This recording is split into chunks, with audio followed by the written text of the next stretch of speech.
Why won't anybody wake up? It doesn't take much to look around and realize that something is very wrong, and that we're in the midst of a battle of consciousness. Those of us who have set on the journey of expansion and rediscovered our divinity oftentimes are baffled how so many people live each day almost like nothing is wrong or abnormal about the world's condition. The energy extraction matrix system is happening on such a fundamental level that to ignore it seems almost inhuman. We tell ourselves that if only people were to take time to perform a detox of themselves, meditate, discover that everything they know is a lie, then they could start to lift the mask of illusion off themselves and the world. But that's assuming all beings are living souls. Most are, in fact, already dead. In his Hermetic text, The Stellar Man, John Baines writes that there is a collective unconscious consistently exerting a de-individualizing influence on humanity. He calls this the collective soul, or central computer. This central computer is what I have previously called the secondary AI oversoul. An oversoul is a conglomeration of souls, also called a soul group. An oversoul transcends individual consciousness. We can think of it as funneling the underlying attributes of that soul's intelligence. The oversoul of the living souls contain divine intelligence, since it is still tethered to the pleroma, the source of this intelligence.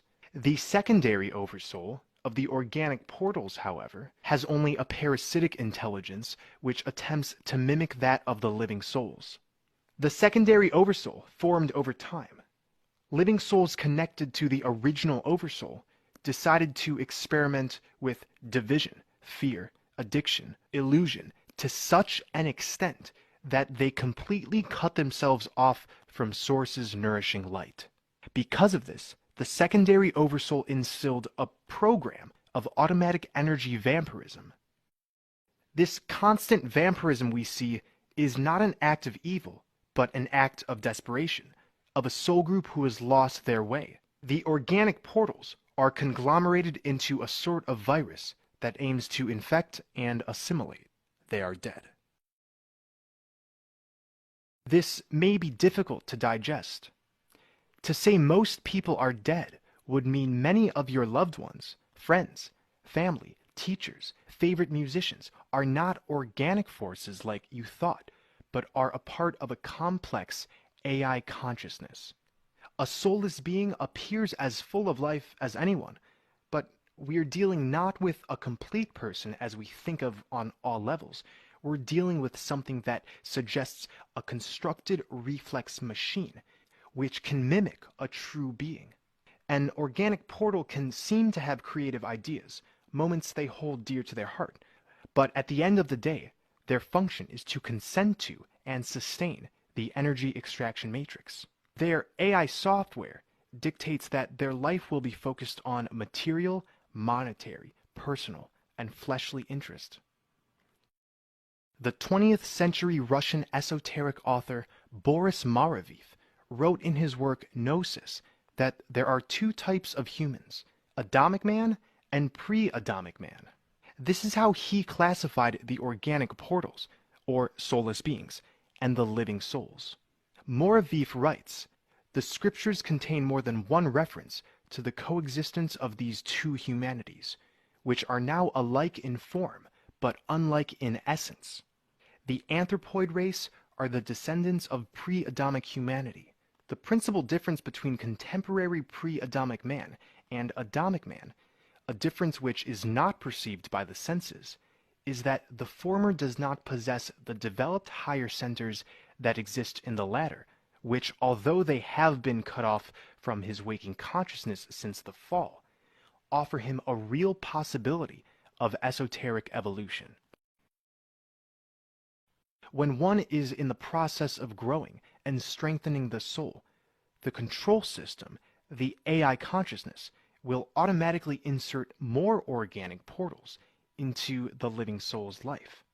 As such, their growth will be ridiculed, ignored, argued about, and oftentimes the living soul is left with a dilemma.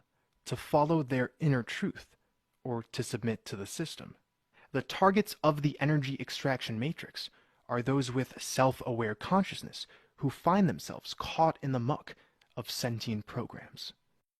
Boris Maraviv explains that organic portals, the descendants of pre-Adamic man, have a sort of automatic reaction to stifle the progress of living souls. Therefore, when a living soul aims to connect with the true essence of their being, organic portals, he writes, will automatically become instruments of the general law, which makes sure that those who step out of line are brought back to the fold.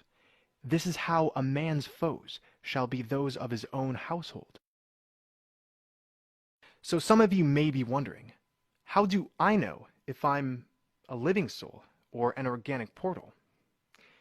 But asking this means that you are a living soul. You're questioning reality at a level higher than an organic portal can truly do. If deep within you there remains a flame burning for the truth, for wisdom, courage, resilience, for unity, this means you are indeed a living soul.